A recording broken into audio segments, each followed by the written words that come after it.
Hello, Celine. Welcome to our first March edition of Hornet Nation. I'm Jay Means. And I'm Mackenzie Lucas.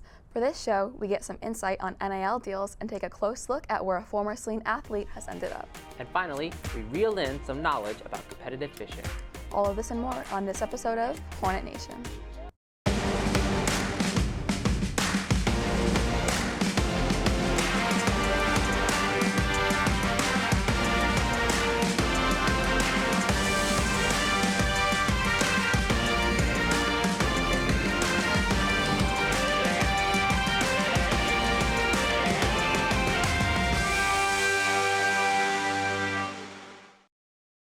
A few weeks ago, Hornet Nation got the incredible sneak peek into our school's signing day, in which our very own senior athletes committed to play for their future colleges.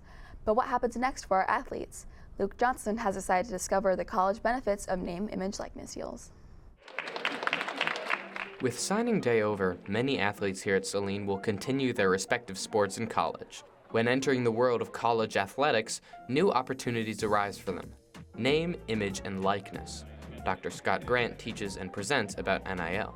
NIL is pretty much when a student athlete in some way is compensated for the use of their name, their image, or likeness in some way, shape, or form.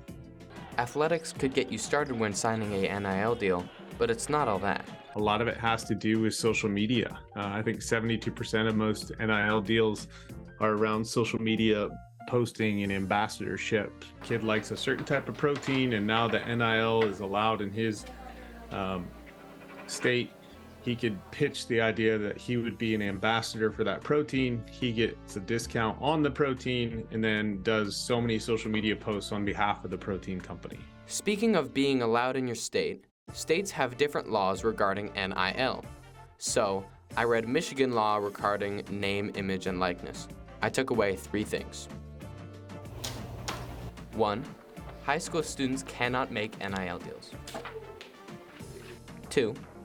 Your college cannot prevent you from playing sports due to a NIL deal that you make. 3. A team's contract cannot prevent a student from making a NIL deal. With that, I hope you've understood a little more about name, image, and likeness. Back to you in the studio. I'm sure I speak for everyone in Hornet Nation when I say we're excited to see where our athletes go from here. If you wish to learn more about name, image, likeness, you can go to Dr. Scott Grant's website, triplethreatleadership.com. Continuing on with our trend about athletes in the future, there's one athlete in particular we get to know today. Here's Merrick Lisnick with the rundown on former Celine athlete, now pro football player, Taybor Pepper. For most athletes, making it to the professional level in their sport is something they only dream about. However, this Celine alumni is turning his dreams into a reality. But we all have to start from somewhere. 49ers long snapper and 2012 Celine alumni, Taybor Pepper's journey didn't start in Celine. Started playing football in the 2nd grade, started with flag football, and I started because my dad played college football at Illinois, and so it was kind of just the thing I got signed up for. Taybor moved to Celine in 2010 and joined the football team, which is the main reason he is in the NFL today. When I was living in Oklahoma in 9th grade, I was actually planning on quitting football in 10th grade. My dad got a new job at the University of Michigan in 2010, and going into my 10th grade year, I kind of knew I'd be the new kid at school, so I needed a way to make friends. So I decided to not quit football, and I joined my 10th grade year, and that's actually when I had progressed in long snapping to the point where I figured I could do it in college. My senior year, originally I committed to play for University of Michigan. Some things happened. Michigan State came to me because I think they were letting their long snapper go, and they offered me a scholarship, and so I had to go with the scholarship, plus Michigan State was my first choice. So going from Celine to Michigan State was a fun transition. East Lansing is an awesome place, and yeah, Michigan State got me ready for the NFL. Taybor graduated from Celine High School in 2012 and is pursuing his career in the NFL as he continues to chase his dreams. Reporting for Hornet Nation, I'm Merrick Lisnick. Back to you in the studio. Thanks, Merrick, for the exclusive look at a former Hornet who's now thriving at the pro level. And thank you, Taybor, for coming in. We know you have a very busy schedule, and we can't wait to see your continued success in the NFL. Continue carrying on our Saline pride. Well, after months of blizzards, cold fronts, and snow days, as well as a prediction on meteorology given to us by a groundhog, mind you, the snow is thawing, winter isn't coming, and spring is on its way. We think. You think? Well, we're not the Weather Channel, Kenzie. That should be SHS Today's job.